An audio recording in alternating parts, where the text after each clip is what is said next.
Good morning. Grabe ang lakas ng ulan. Kagabi pa. Mga 3 a.m. Sobrang lakas. Nagising ako sa lakas. Kinaumagahan ay mga 7 a.m. lumakas ang ulan. Ayan, dapat may lakad kami. Kinancelled ko yung lakad kasi nga biglang lumakas. Tapos nagwa-warning na yung cellphone na nag-orange level na daw. Kaya natakot na akong lumabas. So, ang ginawa ko, naligo na lang ako sa ulan at naglilinis doon sa bubong. Ayun, natapos ko rin, nalinis. Cloudy na naman, oh. Tapos na yung ulan. Ulan na naman ngayon. Habang walang ulan, tumigil. Ayan. Nagputol muna ako ng mga sanga kasi sumasayad na sa bubong, oh. Luma lang ang bubong. Bayabas, dami bunga, oh. Tingnan mo, bayabas, daming bunga. Pag nangahinom ni, nagkandalaglagan lang yan, oh.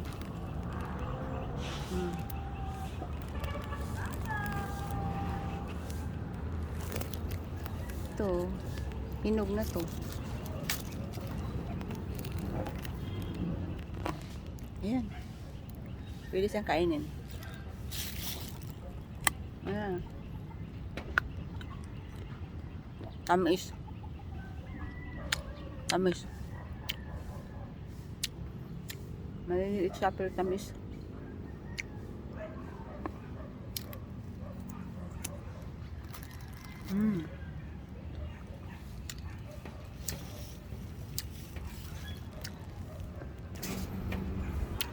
Nandoon na may hinog doon. Ay, nakuha na ako eh. Kinain ko na. Daming bunga.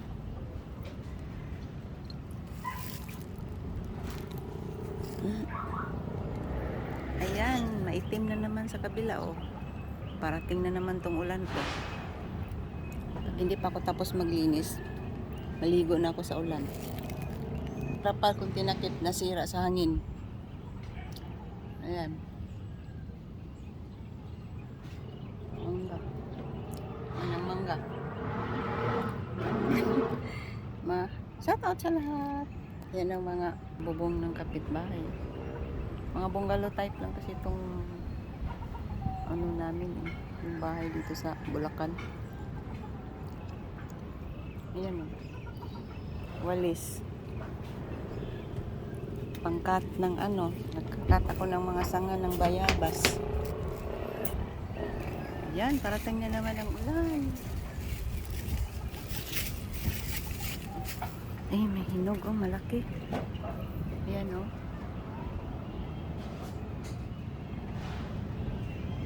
Ayan, oh. Hinog niya. Tamis.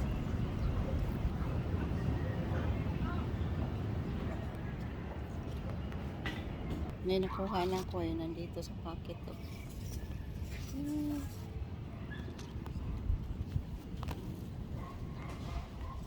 Ayan, tapos na ako naglinis sa labas, ay sa bubong. Dito naman ako sa baba. Kailangan putol-putulin mo siya ng maikli. Tapos ilagay siya sa trash bag. Kasi hindi kukunin ng basura truck pagka hindi may liliitin pagkat. Putol-putulin niya siya.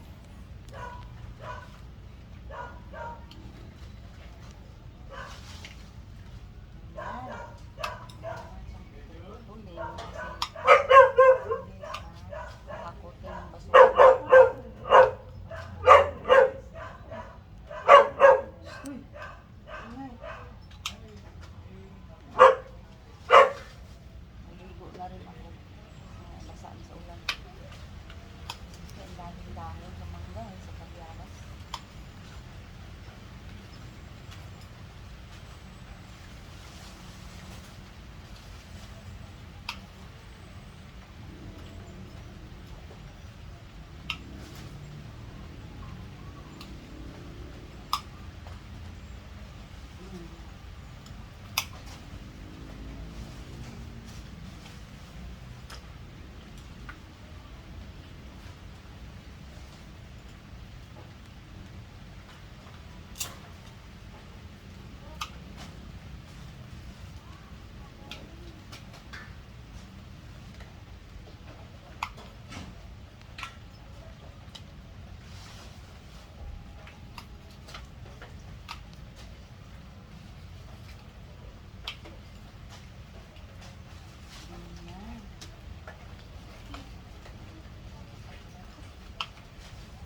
Sa Tuesday ko paligpitin yan.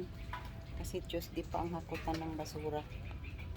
Ayun, basa ako. Umulan habang naglilinis ako sa bubong. Ang daming dahon. Oh my God. Kaya, nagbabara sa alulod. Naapaw yung tubig. Sobrang lakas ng ulan.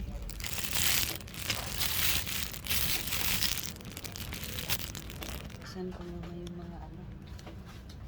Mga pino na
ang hirap pag may puno na ano. Yung dahon na yun na niligpit ko. Dahon lang ng bayabas. Yan ang puno. Yan o, lumaki na siya. Sumayad na kasi siya sa bubong kaya binawasan ko sa mga dahon doon. Nakaharang na sa ano, alulod. Tapos may ano pa o, kamyas. O, namunga na naman ang kamyas. Yan o, may bunga o. Namunga na naman. Tapos may maliit akong malunggay. Hindi naman masyadong ano, kayatot. Yan ang pinaka madumi. Madaming dahon yung puno ng mangga. Yan. Pagka nangalagas yung dahon na yun, puno yung bubong ko. Yung bahay, luma na tong bahay na to eh. Sobra na to sa 35 years. Ayan guys. Ng ulan. Ito, nakakuha ako ng bayabas. Kakainin ko to. Ito na lang ang i-lunch ko. Ayan. Masarap to. Ang tatamis. Kahit maliit siya, matamis. Ang sipag mamunga. Ayan, tumutagas na naman, umuulan. Tatanggalin ko para ayan. Thank you sa ulan. Nakaka-solve din sa walang kaming tubig, walang tagas. Ayan, pundo kong tubig. Ayan, lumakas na naman ang ulan. O, dito, ayan ang mga nakuha ko sa bubong. O. Sa Tuesday ko pa liligpitin sa ano yan, sa trash bag kasi every Tuesday lang ang hakutan ng basura truck. May isa pa kung ano doon, plastic sa labas. Naka ano na. Ay grabe. Yun lang, ako'y pagoda. Nabasa na ako, maliligo ako. Ang mga alaga ko, yan, mga alaga ko yan. Nagyaw-nyaw na si Kuro. Yan si Kuro, san? Ito si Blackie.